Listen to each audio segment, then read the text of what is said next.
Good morning, everybody. May we please invite you to take your seats as we will start the presentation momentarily. Thank you.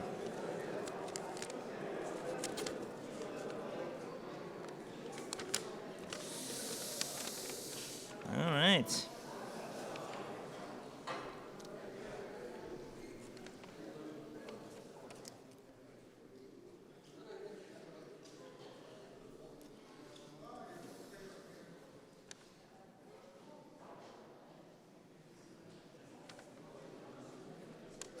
It's a good crowd. It's a good crowd. I think so.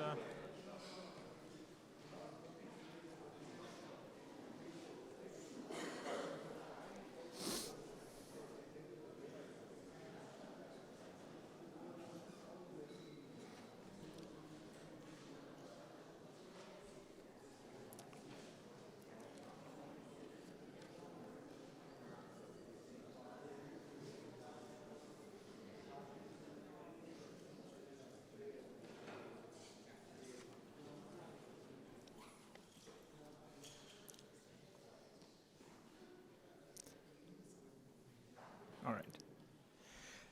So, good morning, ladies and gentlemen. On behalf of our president, Mr. Schoenfeld, and the board of the Antwerp Diamond Ring, we welcome you to the second Antwerp Diamond Session. We also want to express our gratitude to our sponsors, AWDC, Malka Amit, and Plutchnik Diamonds for helping to make this event possible. Now, the purpose of these Antwerp Diamond Sessions is really to help diamond companies prepare for the future, to give you the knowledge and the tools in order to grow your business going forward.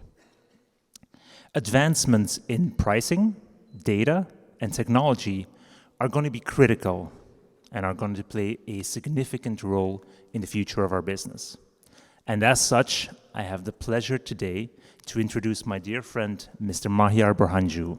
He's the CEO of UNI Diamonds as a keynote speaker for this event.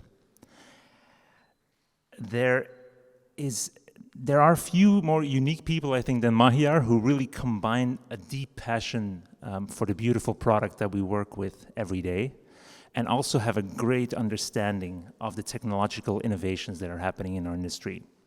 I really think that his knowledge of diamond pricing trends and evaluation are really unmatched. So I think it'll be a very interesting session for everybody. So please join me in welcoming Mahiar to the stage. Thank you.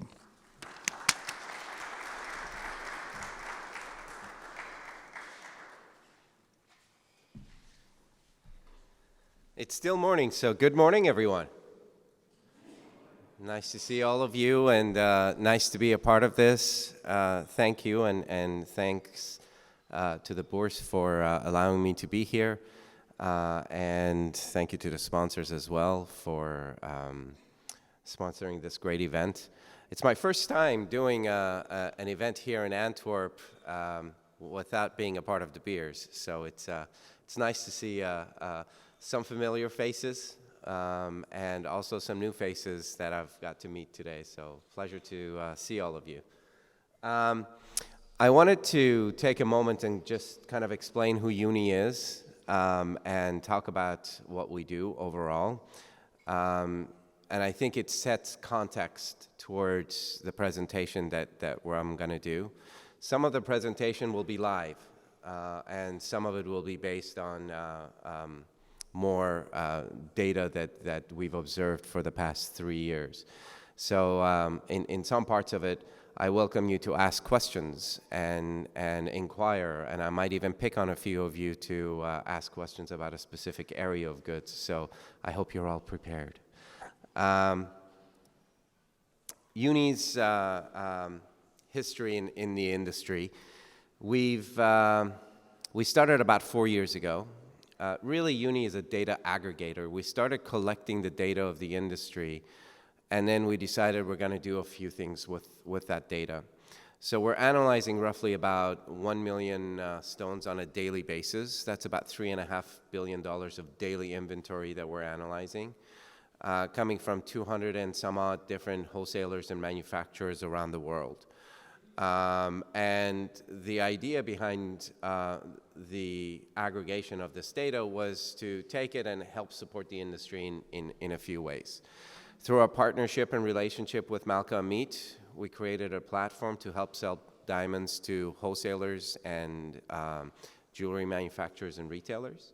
And then in addition to that, we took that data and provided market intelligence and information to banks and financial institutions and insurance companies, and then brought it into the industry for manufacturers and wholesalers and really pretty much the industry to understand what's happening real time within the market. And this is, I think, one of the critical aspects of UNI and what we do.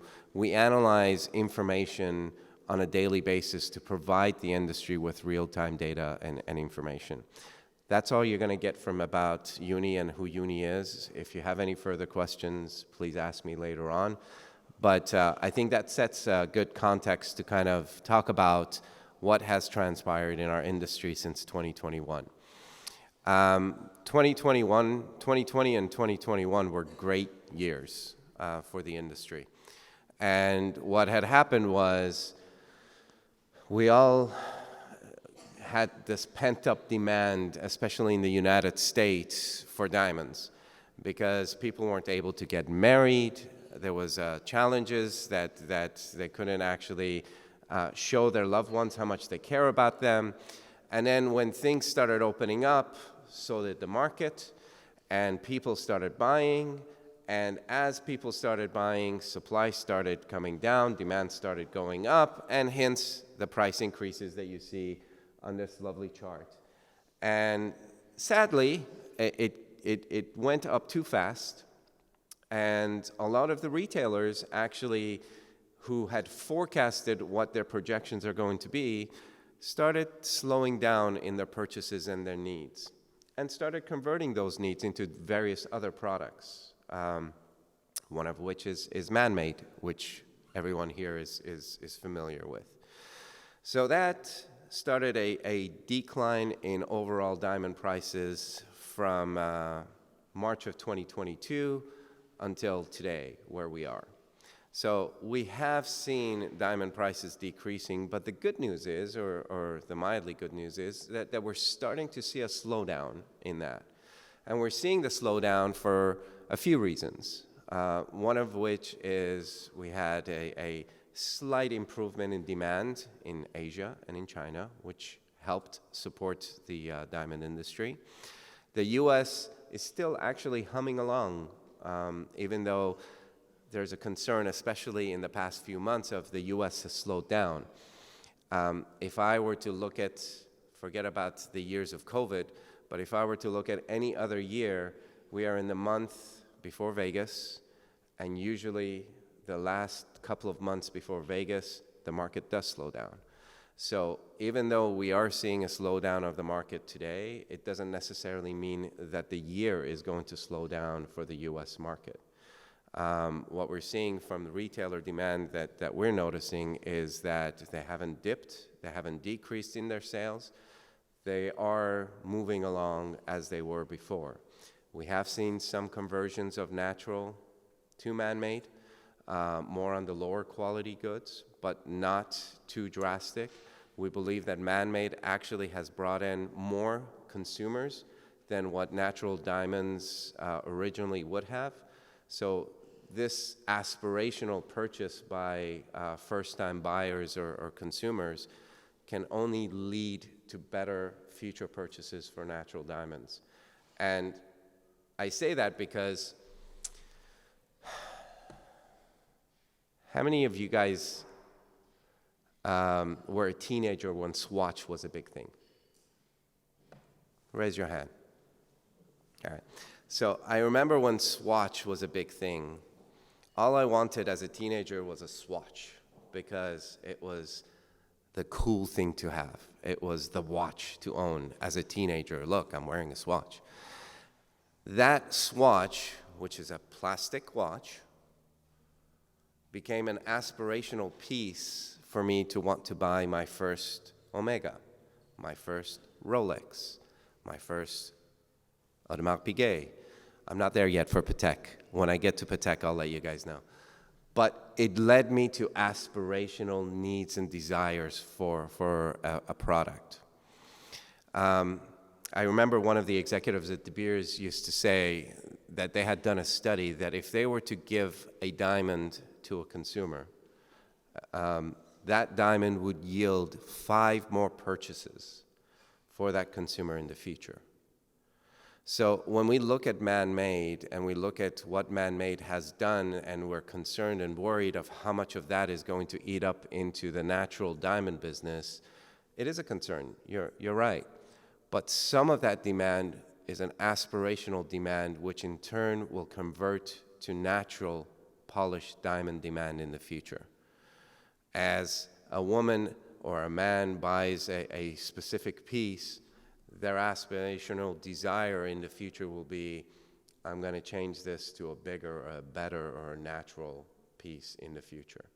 So that's a note, just the off segment that I think it's important to recognize and understand, because we are in this kind of angst and worry about what's going to happen and how things are going to move along and what's going to happen between natural and man-made. And we do take information and data on both sides of the business.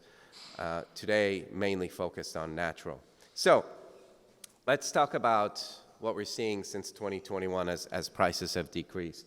As you see that the prices have been decreasing overall since 2021, what we're seeing is actually a slight decrease and then a stabilization of supply within the market.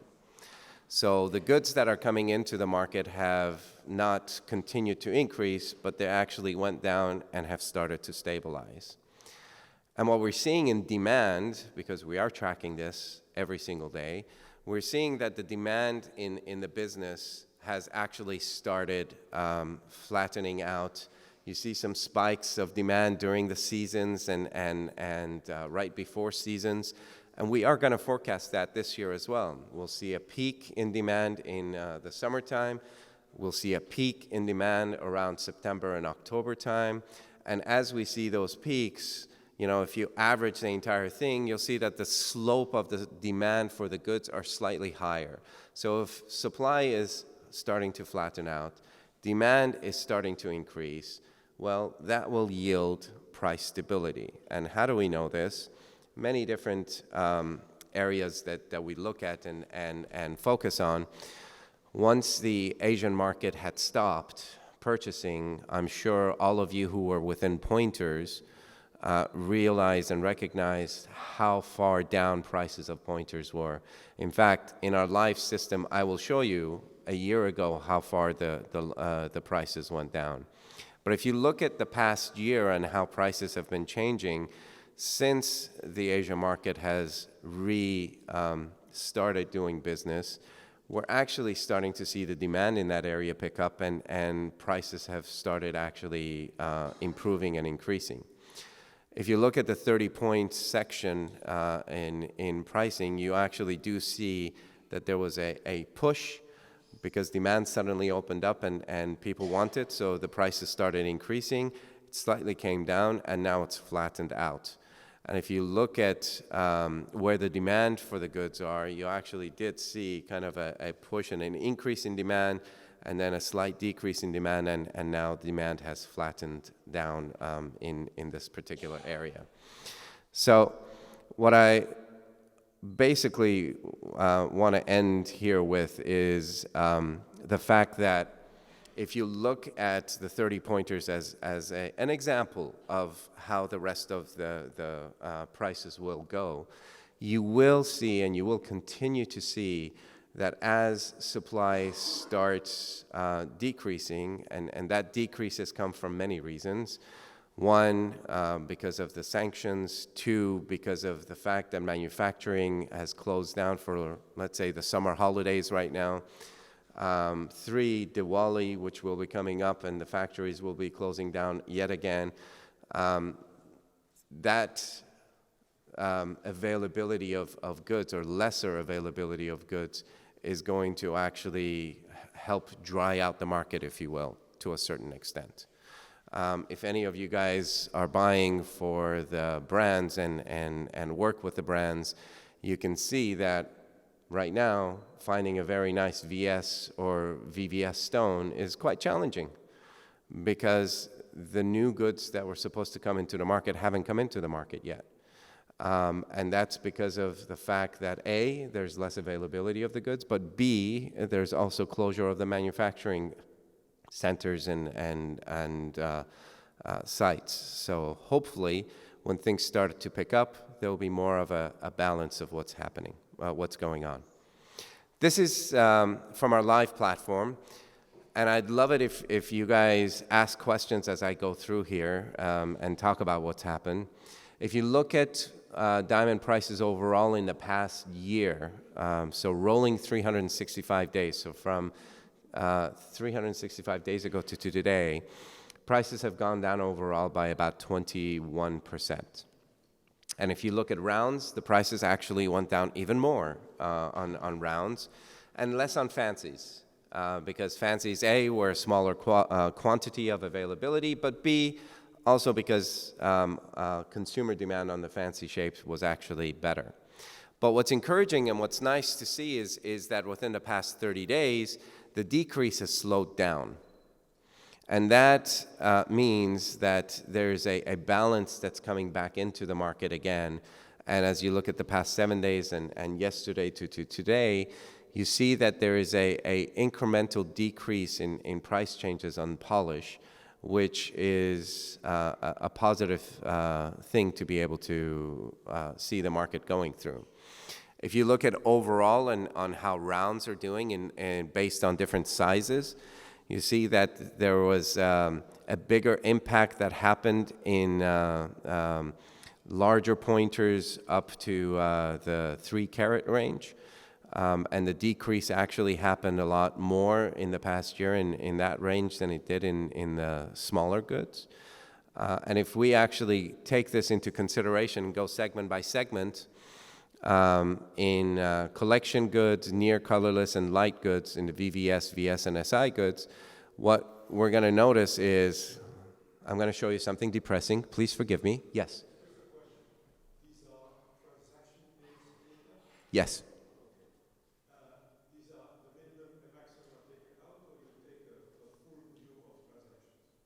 We take a full view of transactions, and we're looking at average market prices in this particular case. Thank you for asking that question. Now, looking at segment by segment, you see that in the past year, how all areas of goods were impacted. In fact, if you look at the 1-carat range, the SI goods in all areas were impacted quite heavily, especially in the mid-range. 34% price decrease from a year ago till today. But if we look at that same data and look and see what has happened in the past 30 days, you see that the price decrease has slowed down drastically, and it's roughly about 3% decrease in the past 30 days. So we are seeing that kind of stabilization in the market as we'd like to be able to see.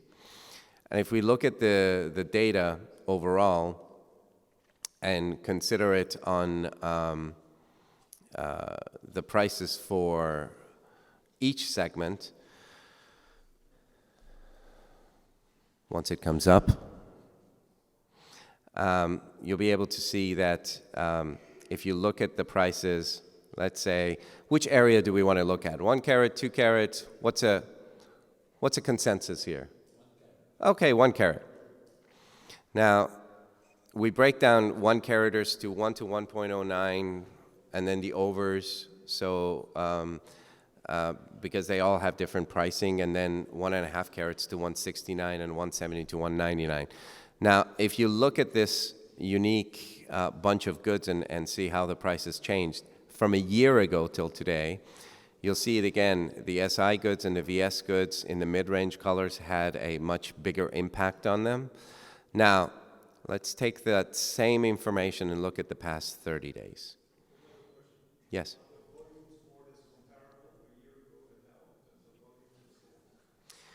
We'll show that. I'll show that to you in just a few minutes. Good question. First of all, the availability of goods have decreased. So let's pick one category of goods. What category would you guys like to see? H, VS1, G, VS2. What would you like to see? H? HSI1. Thank you. I feel like an auctioneer.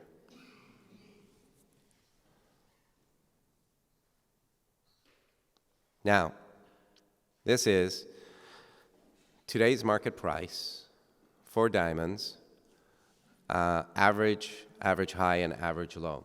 Now, how do we come up with our average prices? Average prices as of today, the way that we actually come up with these prices is based off of a Six Sigma methodology where we look at what the mean price is, and then we look at what prices are 3 sigmas above, 3 sigmas below. Basically, it means that we go to a certain extent higher than the average price and a certain extent lower than the average price. And that is what we consider to be the market average calculation for goods. There will be some people that will be in the high skies and cuckoo land on prices. There will be some people that will be on the low price and not within market prices because they need to sell.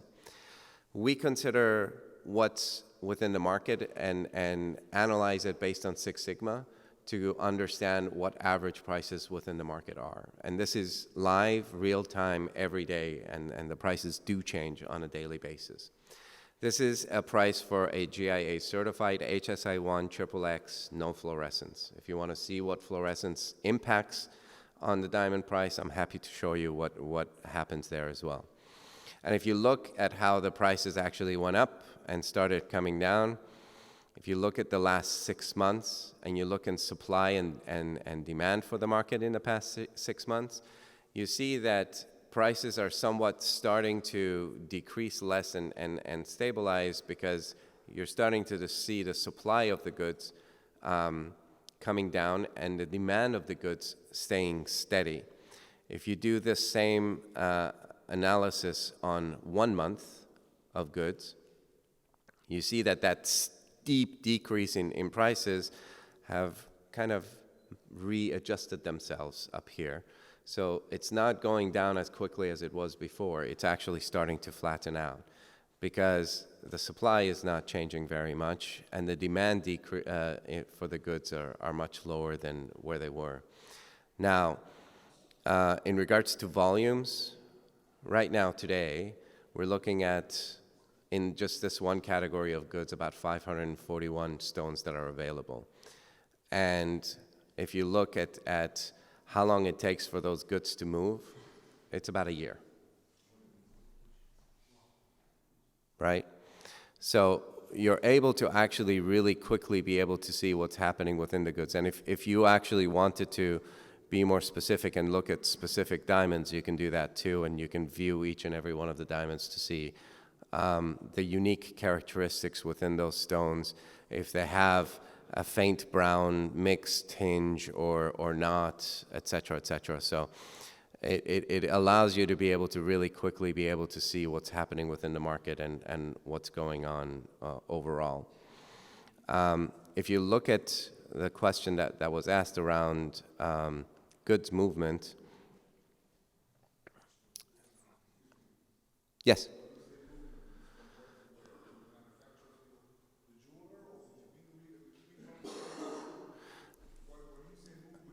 It's any goods that are sold by our definition from the first owner, whether it's a manufacturer or wholesaler, to a second owner. That second owner could be within the market or it could be a retailer, right? So it purely depends on where the diamonds have been sold. If we look at, you asked about volumes of goods. The volumes are within this heat map. This is a very interesting heat map because it not only takes into consideration, let's look at the 1 carat area because that's where we were talking about. It not only takes into consideration the total number of stones that were in this category of goods, roughly about 73,000 stones in this 1 to 1.09 category of goods. But it also takes into consideration on how quickly they were able to be sold. Yes, sir.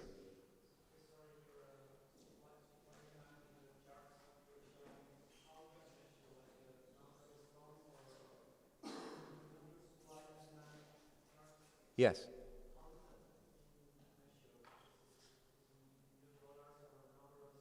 Are you talking about this? This chart, or which chart are you talking about? Ah, the supply and demand. Yes, yes. What? How is supply measured? How is demand measured? So we're working with the top 200 manufacturers and wholesalers around the world, roughly about $3.5 billion, $3.5 to $4 billion of daily inventory, live daily inventory. And I keep using that word live because it's so important, because, you know, there are some platforms that have stock that has been sitting there for God knows how long. Some of it is still available, some of it is not. Some people update it, some people don't. Our platform is based on live information, okay? So when we're analyzing this, we see how much supply is, for the past 3 years, we've been seeing how much supply is coming in from our partners into the platform. And then from that same area, we see how much goods are coming off of the platform and how much of it is sold through the platform. So that's how we're coming up with the supply and demand measurements within our product. Yes, sir? This chart is about equivalent grading, or it's all the grading mixed on a chart like this? Only triple X none, or? Thank you for that question. This is all XXX non-diamonds. That is correct. And, you know, for us, we look at this heat map as a way to be able to indicate what are the hot items within the market. So, for example, you know, if you could look at the chart in two different ways. Let's start out with the way that most people look at it. Most people look at this and say, what moved in the here 1 to 1.09 carat? Well, it seems like from this chart, the G and H SI2s actually moved pretty darn good. And if you look at the last 90 days, you'd see very clearly that, you know, the G and H color SI2s in that bucket of goods that were available were the most popular item to have been sold.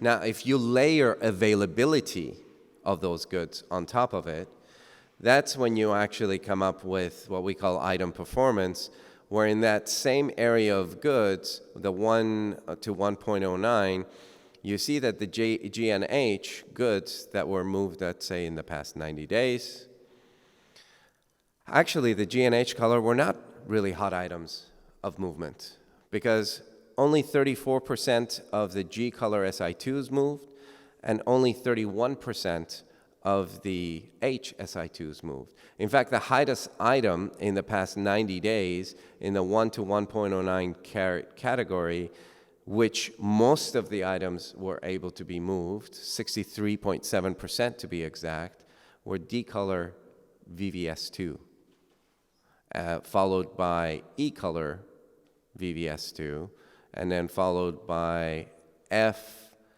VVS2, and then VS1, D, and E colors.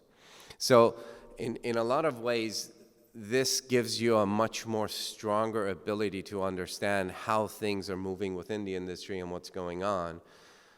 Yes, sir? 1 carat HSI1. 1 carat HSI1, yes. It took a year to move the goods. Yes. Is this data of 2022? Is that? The data of 2022? Yes, that is correct. How was it in 2021? How was it in 2020? How long did it take then? How come the prices went up so much? There was more sales? There were shorter time inventories? How was it? Great question. So let's go back over 1 second.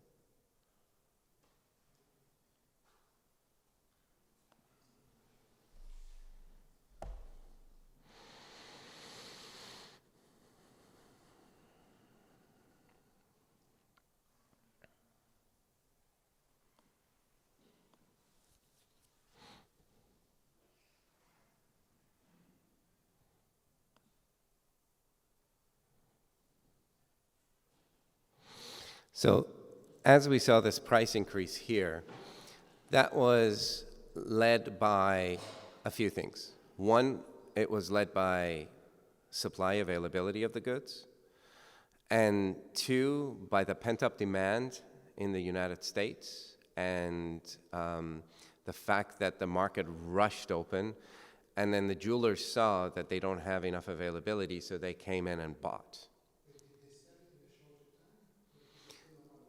They sold it in a shorter amount of time, which caused that I don't have with me, but I can get that for you if you like.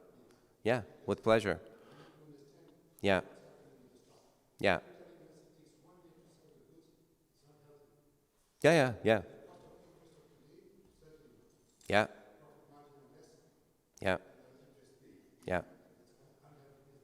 And actually, that leads me, since we are in the rough side of the business, and you guys are rough fans, to an analogy that I think is important to remember, as sometimes I myself forget about it. Polish and rough. Chaim Evanzoa once said, there's no correlation between polish and rough, and et cetera, but there is a correlation. And the best way that I can explain it is if you have a spring between two carts of a train, right? And as the polish is actually moving, the rough is sitting. And then once that tightening of the spring comes, the rough starts moving with it. And then when the polish stops, it takes a bit longer for the rough to stop, and then it stops, right, and comes back again. In the same way, it's the same within our market, right? As polish prices increase, there are two types of rough. There's the auction rough, and then there is the contract-based rough, right? The auction rough, as prices move, they move like crazy, tighter spring, everything moves much faster. But as you're moving on contract goods, it's much slower for the movement to happen. So rough prices don't go up as quickly, and then when they go up, sometimes polish prices are at its peak and actually decreasing, and the rough prices are still slightly moving and stopping. And then when the prices come down, it becomes, again, the train pulling the rough and polish. So there is a correlation between the two, but there is a time that spring has a function or an N to it. And that N is different for goods that are contract-based versus goods that are auction-based. So auction-based the N becomes very quick. It's usually within 30 days. Oh, polish prices are going down, demand is decreasing, I'm not buying rough at higher prices, I'm going to bid lower. And it happens in the same way when the market is going up. And sometimes it happens to a higher extent when the market is moving up, right? So all of a sudden, demand is up, polish prices are up, and supply is coming down. I need rough. I'm willing to pay even above what market prices are on some of the auctions. But then what becomes kind of the slow, steady, moving product is the contract goods. Yes, sir? Sorry to interrupt you. I regret to see that we noticed in the last couple of years some crazy guys pay premiums on rough. Nothing to do with polish. Mm-hmm. Rough prices crazy up. Mm-hmm. One thing price the faster, the whole market is against it. They pay those same premiums. And polish had to follow its customers stopped buying. They moved to lab grown for other products, fancy colors, things like that. Yep. We're suffering not from rough pulling the polish, because polish had to follow the rough. People get a huge inventory. If you listen to the amount of inventory they said in the diamond trade today, it's shocking. You're going to lose because of this speculation. Yeah. Rough following polish, not at all. The spring is almost this the other way. The last 1.5 years, So especially in the small size. So are you saying that polished, rough, indicated what polished prices should be? Right. So imagine that train that I was talking about, right? And imagine the pull the pull was much faster on polish because the demand was so much higher, right? What happens to a spring when it gets pulled really quickly? It literally just moves much, much faster, and it crashes to the back of the other to the other machine, right? That is exactly what you felt, right? Why? Because there were manufacturers who are getting rough at a steady pace, but they still need a certain amount of rough to be able to meet their customers' demands and needs. So they're willing to pay ridiculous prices for that rough in order to be able to continue to meet their customers' needs, in order to be able to continue to turn their goods, right? So that slamming effect is exactly what you're talking about, because everything just moves so fast. And because everything moves so fast, you're spot on. The retailers basically literally put their hands. I was in a meeting in January of 2022 where a retailer stood in front of me and said, I'm not playing this game anymore. I've already planned out my year. This is not acceptable. The prices are going up too fast. I'm not playing this game. When that happens, then the retailers start to think about what are some other means that they can actually meet their needs and demands in. And in some ways, some of them did move to man-made. But the good news with man-made, and I do have to say it is a good news, is that there is only a limitation of where man-made can go. Okay? As prices are coming down, and prices have been drastically coming down on man-made, what you're able to actually see is that in order for man-made to compete with natural, they have to move to a bigger size. And as much as I love the consumers around the world, you know, if you have a hardworking, dedicated, passionate truck driver who's from Tulsa, Oklahoma, and he has $8,000 to spend, that $8,000 he budgeted for a 1-carat solitaire or a 3-carat man-made, he's not going to buy a 3-carat man-made, because at a certain point, people will look at that 3-carat on that person's hand and go, he can't possibly afford a 3-carat man-made. Where did he get that? Right? So the consumer is going to dictate that this is not where I want to be. And if that happens, which is happening right now, the retailers are going to very quickly realize that their top line, even though their margins are pretty damn good, their top line numbers are not going to meet the expected needs for their business to continue to survive. So if that happens, what will then a retailer do? Come back to natural. Yes, they'll make less margins on natural, but the factor that their top line numbers drastically changed because of this shift, they're going to come back and start marketing natural more.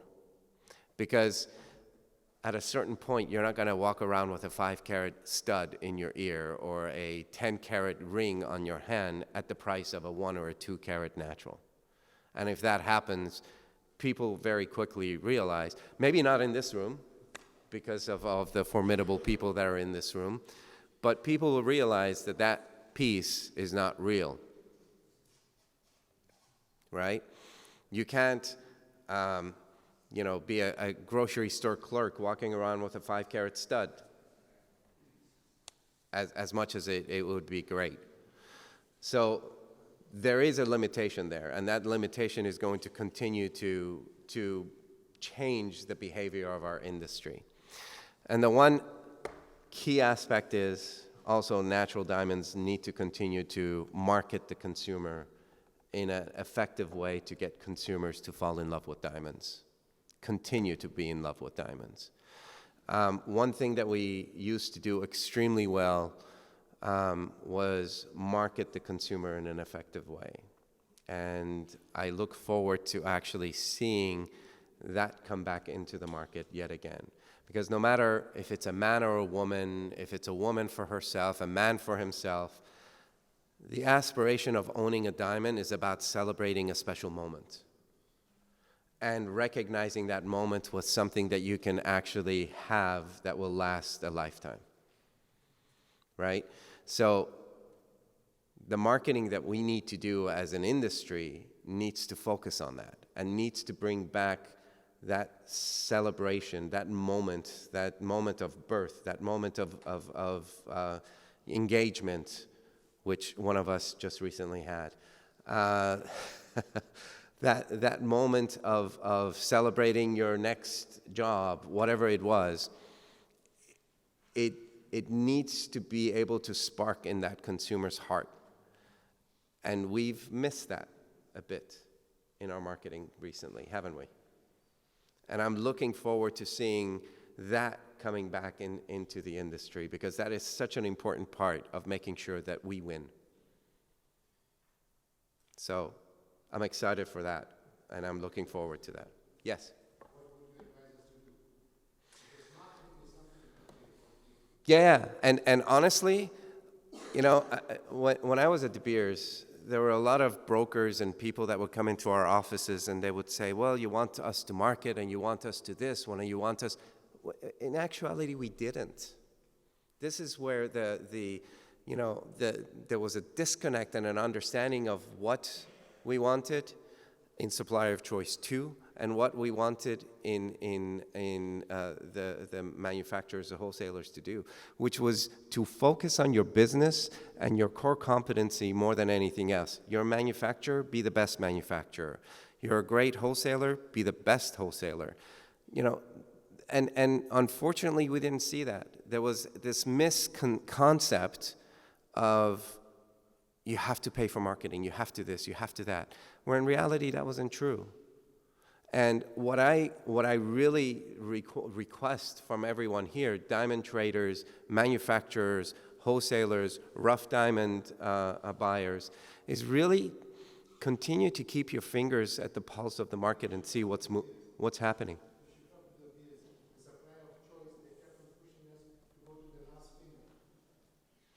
You know,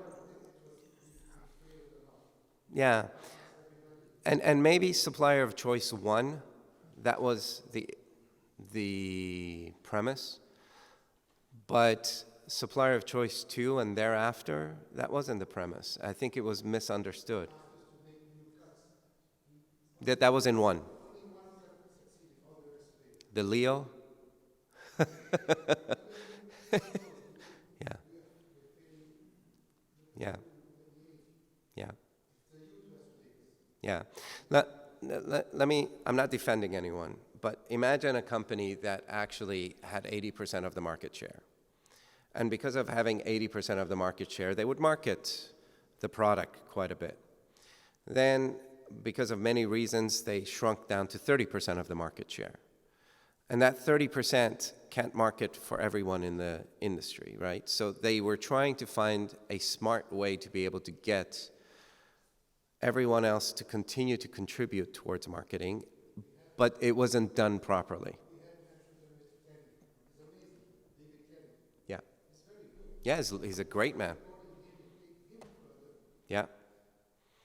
Well, that's the aim, right? Which is why I'm saying I'm looking forward to seeing what the generic marketing will do for the industry, and that is important. I think as yes, sir. Well, I think that marketing is done by diamanteurs, and we should insist on label link ourselves diamanteurs. We know the trade, we know our product, we love our product, we have to romance the stone. And just by as a diamanteur, you open doors. You don't need to rely on marketing specialists. You have to rely on yourself, on your skills. And that is important. And that is, we have to insist that diamanteurs have those skills. They know the stone. They've been through the bench. They've been cleaving. They've been sewing. They've been polishing themselves. They've been on the road, and they know the market better than any marketing person. We have to reassess the label of diamanteurs. And that is the best calling now. I think that's a beautiful statement, and I wish that, you know, we as diamanteurs and as people within this industry would actually really speak up about all the wonderful things that we do in this industry and the hard work that it takes getting a rough to become a polish. There's a gentleman sitting here who's somewhat awake, somewhat asleep, but won't pick anyone specifically, but what they do in India is incredible. If you ever go and see the facility that they've created, adopting kids from the age of 4 to the age of 18, housing them, schooling them, educating them. And they do this without wanting anything from anyone. In fact, until I had the pleasure of visiting their facility, they refused to talk about it because they felt that it was their duty to do within this industry because they were able to become who they've become. They don't talk about this stuff. We don't talk about this stuff. Why? You know, when we talk about diamonds and all the industry does, all the great things that the industry does, it never gets translated to the consumers. And I don't understand why. Because we do some really wonderful things. From something that someone does for 12 years of a child's life who would have not had that opportunity if it wasn't for their facilities, for something that someone does for women empowerment, De Beers, other companies, HIV tests and support, other very familiar places. There's a Jewish gentleman who, a family, who actually is from Antwerp. They feed a village every single week. They don't talk about it. In Israel, they feed a small village every week. They don't talk about it. Why? Why are we not proud of talking about all the great things that diamond do for this industry? It has created an entire mid-tier economy in India, in Botswana, in various parts around the world, yet we don't raise our hands and talk about how great diamonds are for the rest of the world. So what does the consumer hear? Diamonds are being controlled by one organization. That was like in the 1980s. Grow up. We're in 2020 now. No one is controlling the diamond industry. There is no one behind the diamond industry that is got an evil plot to manage the industry. The industry is managing itself. And you asked a question, what do we do? Are you in rough or are you in polish? Yes, sir. I respect whatever you say. Honestly, I love what you're saying, and I love the data you show. We need it. Unfortunately, the media here, because of Europe, is killing us. Every now and then, coming back, like you say, 1980s and 1990s, what it was, the same thing here. For all nonsense we did here 20 to 30 years ago, they're bringing it back and killing us. Every time we want to it's a diamante, blood money, whatever nonsense. And that's everywhere. India does not support us. And nobody on your side of the world, big professionals, support us in this. This nonsense has to stop. So it doesn't allow us to do more, but do it openly. Better do it quietly. Maybe has to be controlled. You understand? Yeah. All the effort we're doing, we're scared. Yeah. Media is very good at talking about bad news, not very good at talking about good news. It doesn't sell papers. Yeah. No, I understand. I understand what you're saying. Yes. On your platform, do you see a divergence of supply to the big brands, high luxury, and to the medium and lower retail? Do you see a kind of evolution? So one of the reasons why you saw collection goods actually not be as severely impacted than other goods like the SI and mid-range colors and low-range colors was purely because of that. Because the demand requests from the luxury brands were continuous even throughout the difficult times. So you saw a lower decrease in prices in those areas of goods than you did for the remainder of the goods. So yeah, we definitely do see that, and we definitely do feel it. If you look at the independent retailers, there's been a shift of independent retailers towards natural and man-made, which has impacted the pricing on some of the lower quality goods for sure. Now, on your platform, do you feel you have more of certain type of goods and less of other type of goods because of the way it works, or you have the whole range? Yeah, we have the whole range. And the reason why is because if you think about all the big manufacturers, all the big wholesalers, they're all on our platform, right? And they're supplying everyone from the mom and pop shops in the United States and Asia to the high-end luxury retailers around the world. You have all kind of grades on fluorescence also Yeah, from the nil to the very high. to the very strong, yeah, exactly. Well, so yes, right. Statistically, you'd have like less 10 caraters than you would have, or 6 caraters or 8 caraters, and you would have, let's say, an 8 carat with very strong fluorescence. There might be like 1 stone available. Yeah. Yeah, correct.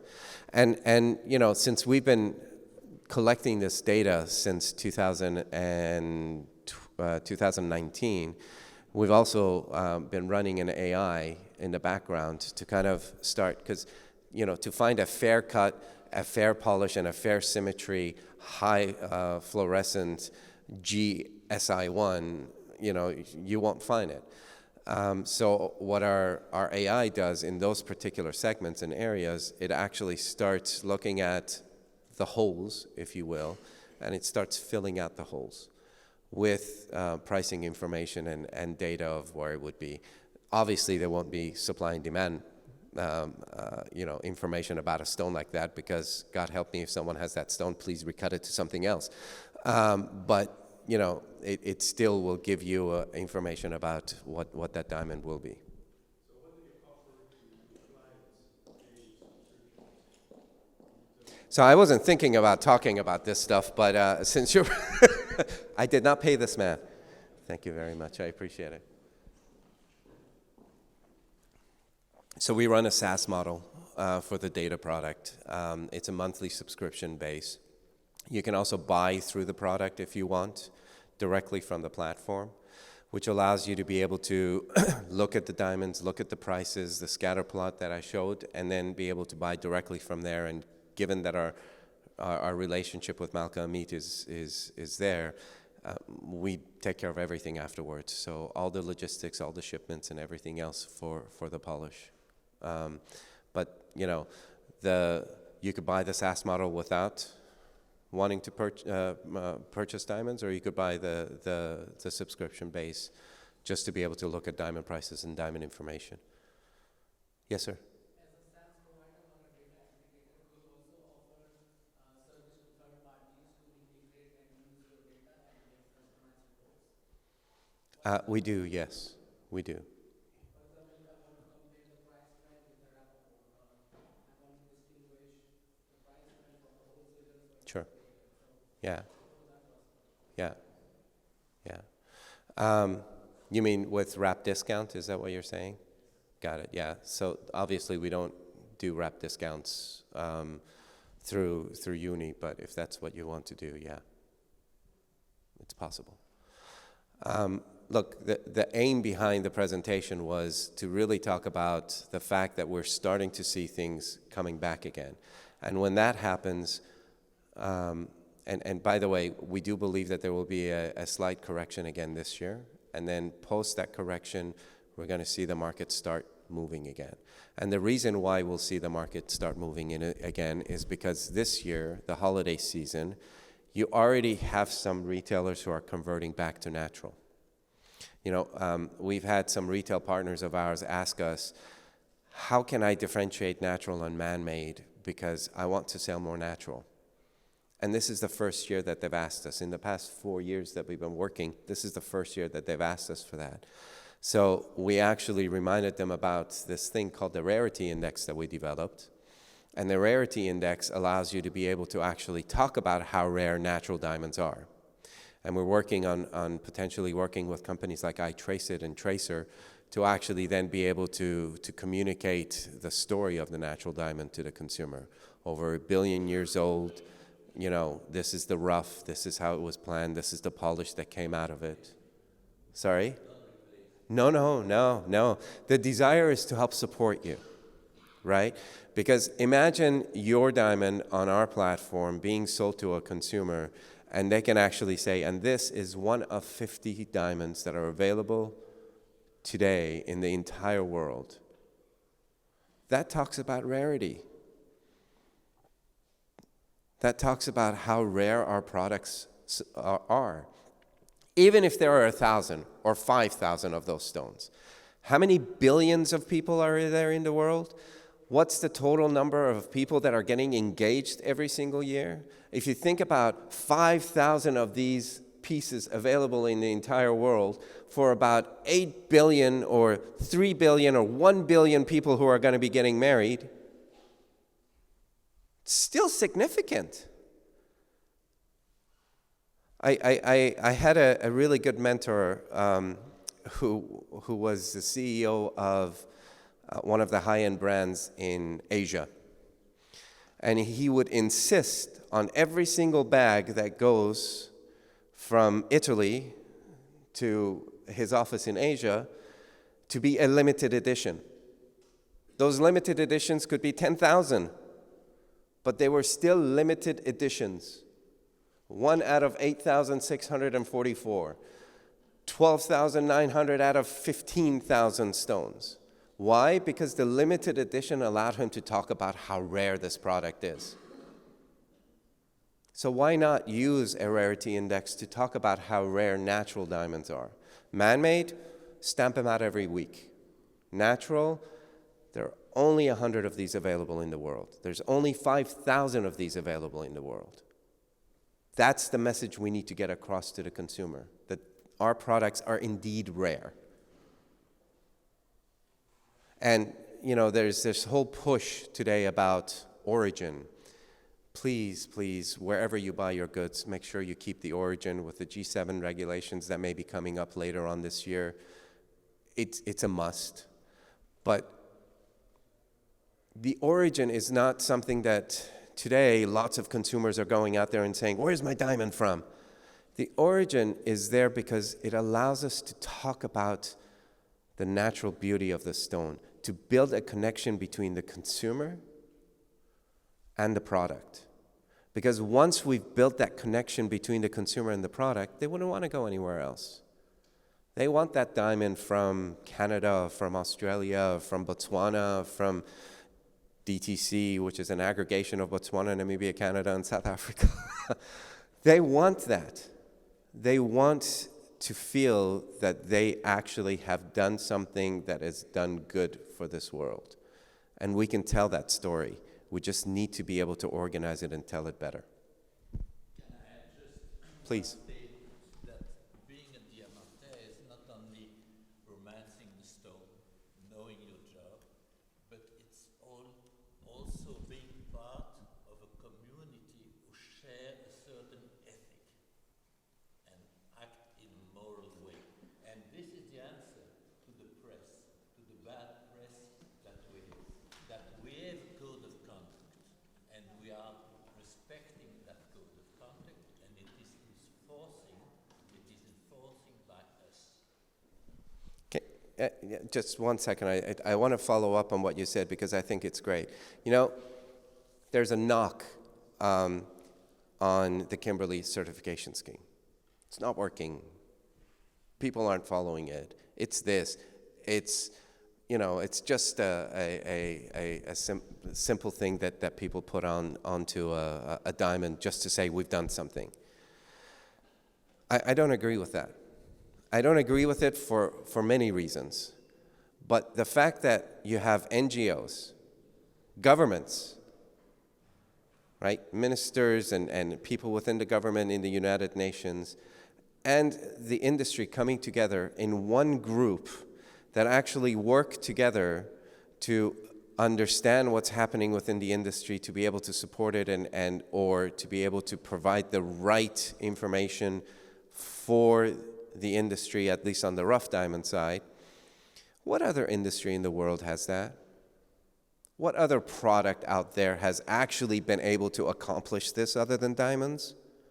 Gold? Silver? Platinum? Is platinum still being sold in Russia? How about cobalt? Any other product that you can think of? Rubies, emeralds, sapphires? No. The only only product that actually said, you know what, we want to be better. It was diamonds. Diamonds got together and created this Kimberly certification scheme.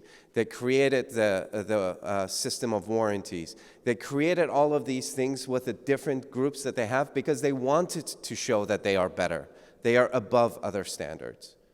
So again, we should be talking about the positivity of what our business is. Is everything perfect? No. Can we get better? Always.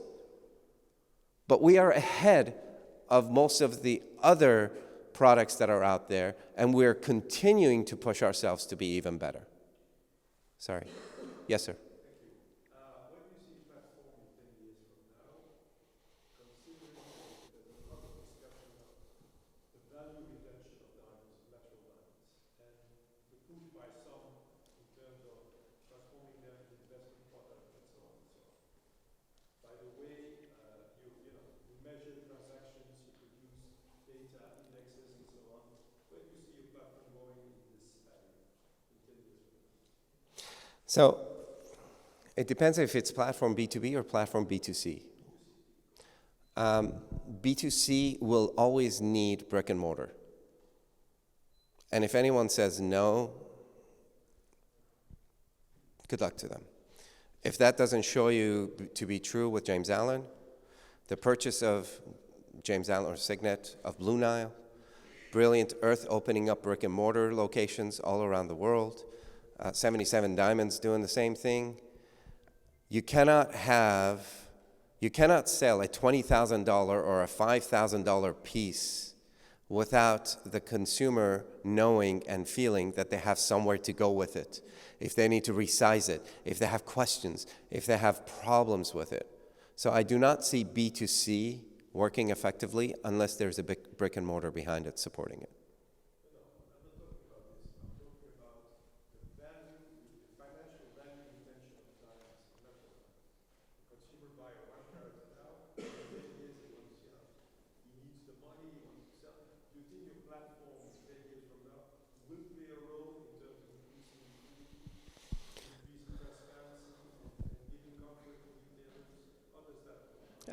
I think in some ways, yes, they will. And I look at it in a similar way that like Kelly's Blue Book in the United States transformed the car industry, right? And it's quite old. I mean, the Kelly Blue Book, you could buy the whole book, which was like a yellow pages, and understand what your market price of your car was based on what year it was. And I think products that are out there will actually be able to not only help with that, but be able to help recycle some of those goods. Having said that, the biggest volume of goods are the consumers. Mm-hmm. Talking huge amount of goods. Mm-hmm. Would that create more incentive for them to start trading in? How do you see it? No, but it's already there, right? So you have 3 or 4 various companies in the United States that are doing that. You have a few companies in Japan that have been doing that. The recycling is probably about 20 or 30% of the overall business, but I don't foresee that becoming now 60% of the overall business. And the reason why is because, I still think that there's a connection between the consumer and the products that they have or want to retain, whether it's from their grandparents or from, whoever. There's still that romance behind, I want to keep this because it belonged to my mother or it belonged to my grandmother, etc. When you increase information, transparency in pricing, Mm-hmm. even for a product that's diamond, you start attracting attention of some people who were never interested in trading in diamonds because the information is there, Mm-hmm. especially what you were doing with platforms and others. Will that also maybe incentivize certain? Well, if that's the case, then, Rappaport has been around since the 1980s. Why aren't we seeing, and they've been actually in the consumer. You go into some retail stores, the retailer says, this is the price, I'm willing to give it to you at 20% lower than this price. We haven't seen a huge insurgence since 1980, whatever, that Rapp was out there on consumers bringing goods back. I say this humbly because I believe the data that we're providing into the market, not to the consumers, is purely focused on helping you become sharper, better, and smarter about what to buy, when to buy, what to sell, when to sell, and at what prices, and how to be able to be more agile with the products that you have. Now, if that information goes more towards the consumer, and if there's a company that wishes to do so towards the consumer, it's already been done, it's already out there. Wrap's been out there since the 1980s, and we haven't seen that drastic desire for consumers to come back and say, if that's the price, here's a 1-carat stone, please buy it from me at that price. Just any other questions? Yes. What is the future of SIC with I1 and 2 Milky and even term BGM in comparison to CBD zones? Because quality has been a drop of those compared to CBD. The quality of some there is somewhat lower than what I think. If I had a book that told the future, it would have been great. However, I can tell you, yes, man-made diamonds are taking a portion of those sales away, unfortunately. And they are because it's very visible of what the product is and how it works. Now, having said that, I've also seen some new companies or some existing companies coming up with new marketing and new way of marketing those goods. Salt and pepper diamonds, as an example, right? In every time of challenges like this that we've had, there's always been a way to be able to kind of transform a product for it to become something that people would be interested in. So I do foresee that those diamonds that have BGMs are milky.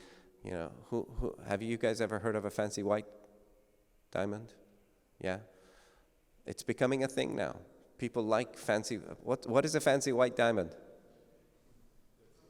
It's a highly clouded diamond, right? It's a beautifully white-looking diamond. You know, it's becoming a thing now. People are starting to actually ask for a fancy white diamond. So, you know, in a lot of ways, salt and pepper, fancy whites, these sorts of things are going to continue to actually help drive the demand for those goods to those consumers who are interested in products. They might become more fashionable products than engagement products, but they still will find their place soon. You know, when rubies, emeralds, and sapphires went through what diamonds are going through now, it took them years to bounce back. What we're seeing in natural diamonds is that the impact is not as high, and it's not taking as long for diamonds to find their place.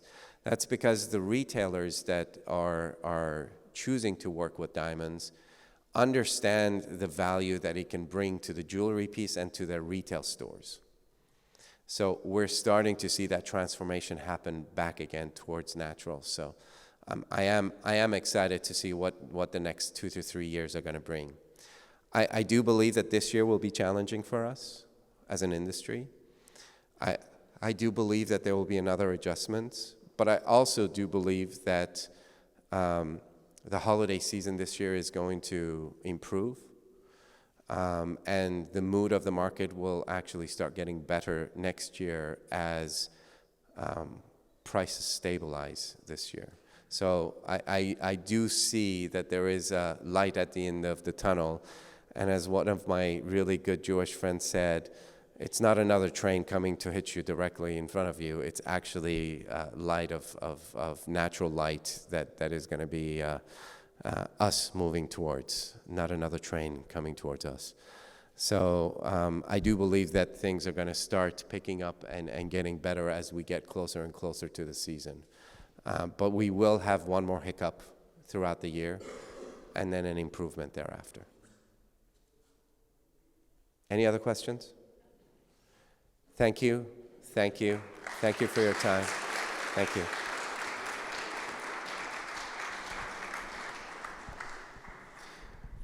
Enjoy the donuts.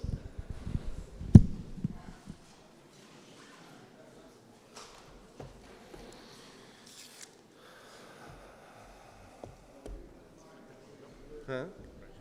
Thank you. Thank you. Thank you for your time. No.